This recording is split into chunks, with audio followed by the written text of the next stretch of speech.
Coal isn't just a black rock. It's a fossil fuel, something that formed millions of years ago from ancient plants.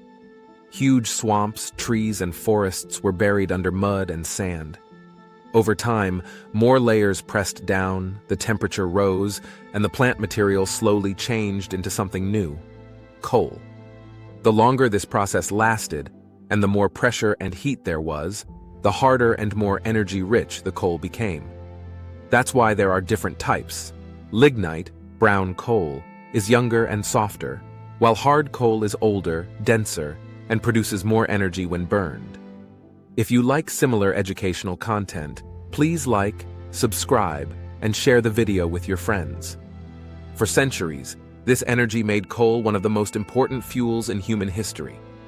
In power plants, coal is burned to heat water, create steam, spin a turbine, and produce electricity. In the past, it powered steam trains, factories, and steelworks. Today, we also understand the downsides: pollution and climate impact, but coal is still used in many countries. That's where mining comes in. Coal doesn't just sit on the surface waiting to be picked up. It is trapped inside layers of rock, sometimes only a few meters deep, sometimes hundreds of meters below ground. Getting it out requires planning, massive machines, engineering, and strict safety rules. Mining is not just digging a hole. It's a complex industrial system.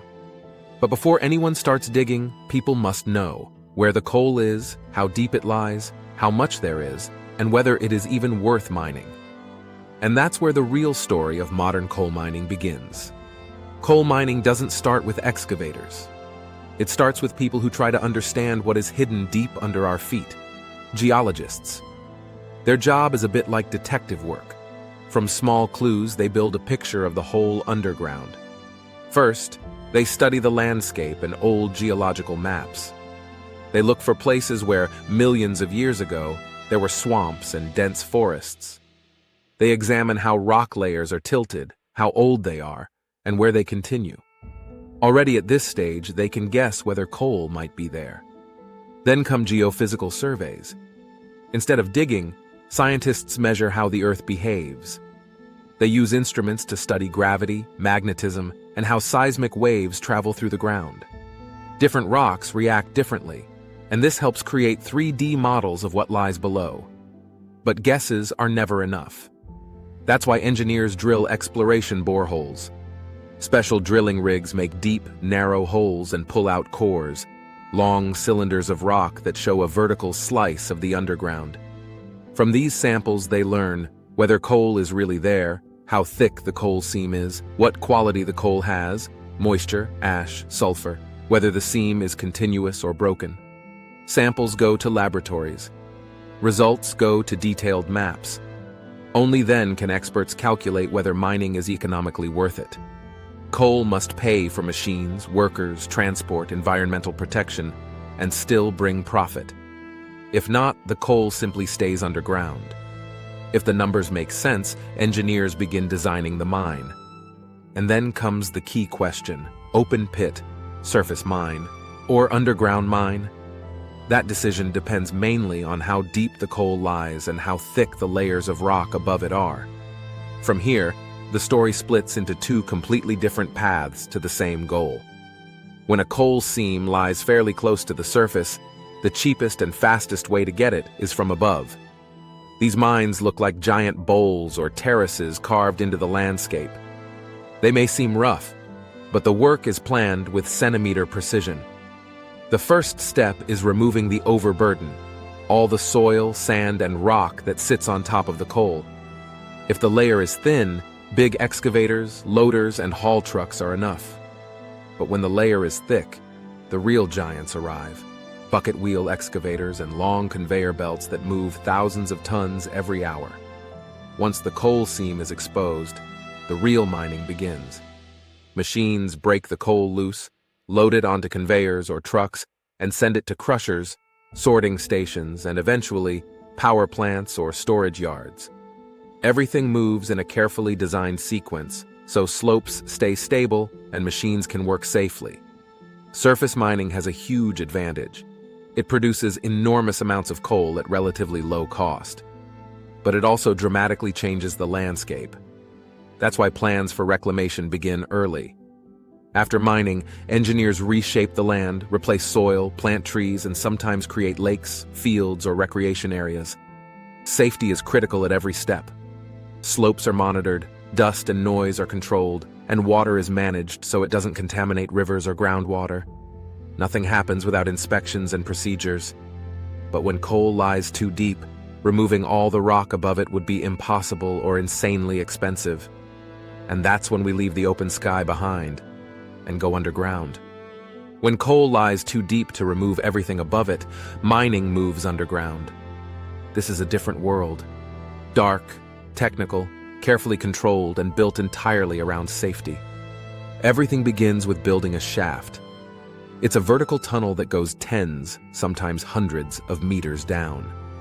The shaft is lined with concrete and steel, divided into sections for elevators, cables, pipes, and ventilation. Through this single opening, people, machines, and coal move in and out every day. From the shaft, engineers dig tunnels, galleries, that spread horizontally through the rock. Step by step, they move toward the coal seam.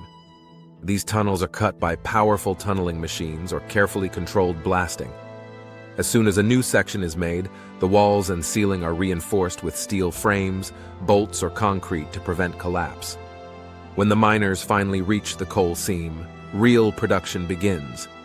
Today, most work is done by the longwall shearer, mining combine, a heavy machine with rotating drums that shave coal off the wall. The broken coal falls onto conveyor belts and travels back through the tunnels toward the shaft and then to the surface. But taking coal out creates a big problem. The rock above it loses support. That's why mines use hydraulic roof supports, large steel shields that hold the ceiling up right where the machine is working. As the shearer moves forward, the supports move with it, while the rock behind is allowed to settle in a controlled way. The most important system underground is ventilation. Dust, carbon dioxide, carbon monoxide, and especially methane can build up and become deadly. Huge fans move fresh air through the tunnels and push dangerous gases out.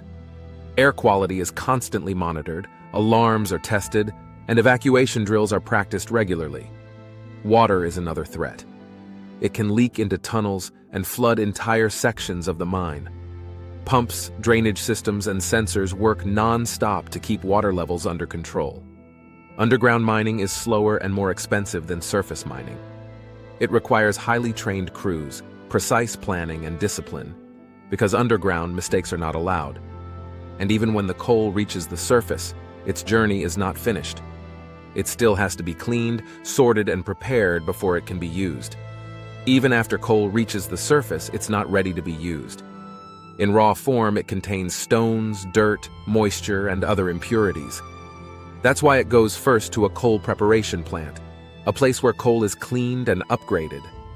The process usually starts with crushing. Large chunks are broken into smaller pieces so machines can handle them more easily. Then comes screening. Coal is separated by size because different industries need different grain sizes. Next is one of the most important steps, washing or beneficiation. In special tanks and machines, water and other media separate lighter coal from heavier waste rock.